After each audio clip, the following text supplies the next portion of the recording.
We're always comparing ourselves to what other people have. And we're constantly vying, consciously or subconsciously, to get what other people have also.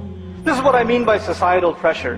Whether it comes in the form of you dressing, or it comes in the form of what you purchase, where you put your money, what kind of career you want to pursue. A lot of times our parents, they give in to societal pressure. So whether their children are made for that or not, they will make sure they say to their children, you better become a medical doctor.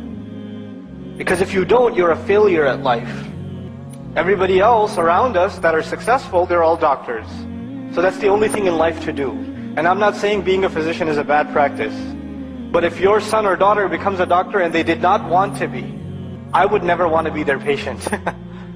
I wouldn't want to go to them. If the only reason they chose this profession is because their parents forced them to. Or because of some kind of societal pressure. These are pressures that exist all around us. This comparison stuff is all around us. And it can become so strong that a person can almost feel enslaved. They're not even free anymore. Which is really ironic that we're living in a society that prides itself over being free.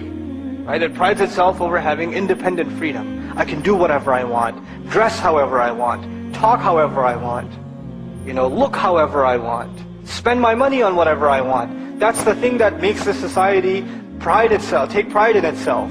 And yet if you go to somewhere as simple as high school, you'll find a bunch of kids that are dressed almost exactly the same.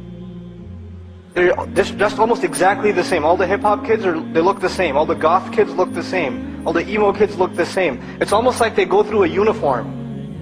And even the way they talk has to be a certain way to fit in with that crowd. And if you don't fit in with that crowd, then you're an outcast.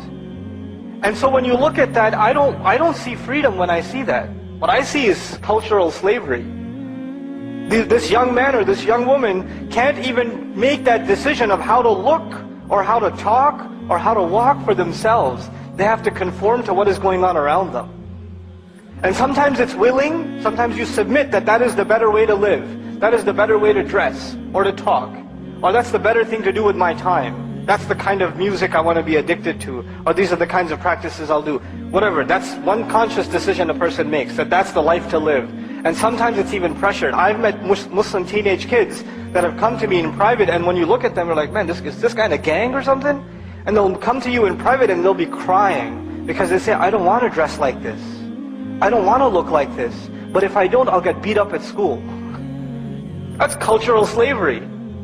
That's a form of slavery.